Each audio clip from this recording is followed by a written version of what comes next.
newest jewel in the world's roster of great golf courses is now open for play. It's on Ireland's breathtaking southern coastline, approximately 30 miles from the city of Cork. It's an island that pierces into the Atlantic, connected to the terra firma only by a narrow land bridge.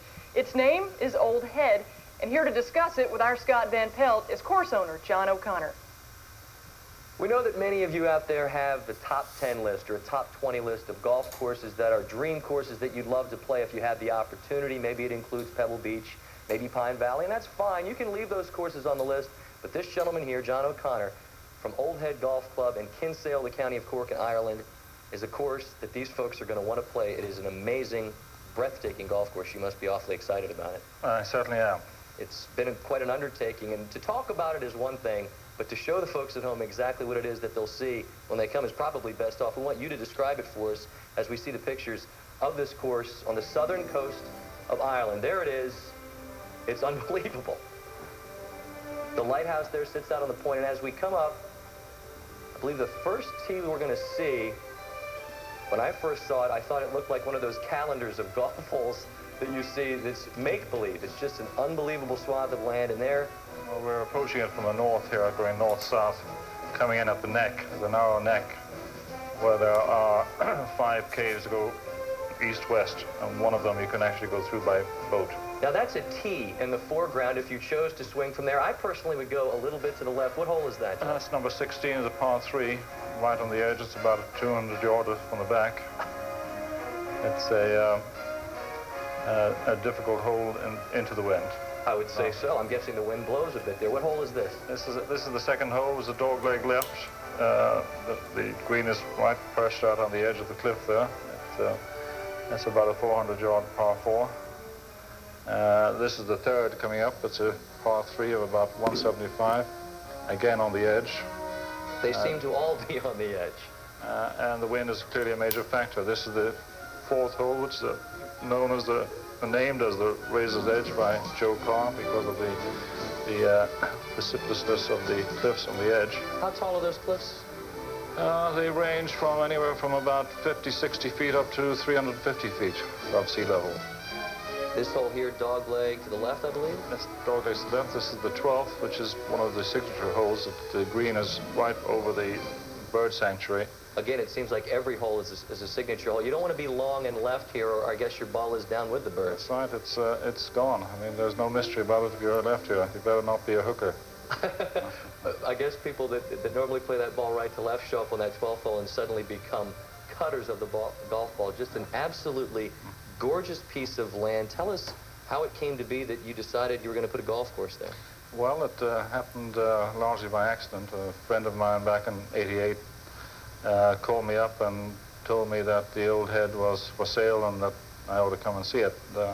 Didn't mean a lot to me at the time, but he persuaded me to come down and take a look, and it certainly was a beautiful piece of property. At that time, it was covered in vegetation. It was 5, 6 feet tall, anywhere from grasses to heather to gorse. It was largely impassable. There were a few paths here and there through it that had been made by sheep. It had previously been used as grazing land for cattle, sheep, and horses at different periods. And but nonetheless, it was a unique-looking piece of property, and to say the least. But hardly ideal for a golf course. There wasn't much in terms of topsoil, as you were talking about. We didn't discover that until much later. But it looked certainly interesting, and I decided to commission Eddie Hackett, which is was one of Ireland's most venerable golf course architects, who's now passed away, but he's probably built more links courses than anybody else in the history of golf. And he did a report for me, feasibility study, and he came back to me after about 6 weeks, and the bottom line was that he thought he could build one of the most beautiful golf courses in the world, and that he could do it for about the equivalent of $600,000 US. Here we are, I guess, almost 10 years later. It cost just a little bit more money than that. The permitting process took quite a while, I know. Multiply that by 30, but at the time, I didn't realize at the time that what Eddie probably had in mind was just cutting the grass. So when we actually got down to taking all the vegetation off it there, we discovered there was very little topsoil. It was actually a an extremely difficult place to build a golf course from an engineering point of view. In fact, I suppose a good analogy would be it was the golfing equivalent of building the Channel Tunnel. Well, John O'Connor, I want to thank you so much for coming and spending some time and talking about this gorgeous golf course. I'm sure all you folks out there are wondering when I'm going to stop talking and when I'm going to tell you how you can play the Old Head. The number's on your screen. The fax number's on your screen. Call it up, and you might be getting a busy signal right now because I'm imagining most of you are like me and you're thinking, I've got to play this course. Keep calling. You'll get your opportunity, hopefully, to play John O'Connor's amazing Old Head golf course.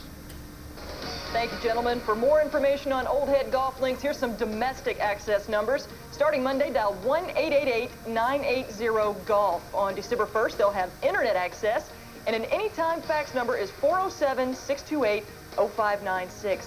Make your reservations quickly, though, because rumor has it that Mr. O'Connor is putting in a bid for the 2005 Ryder Cup, already awarded to the country of Ireland. Oh, to be a travel agent. Still to come tonight, computer competition for big-time prize money. Stick around. There is only one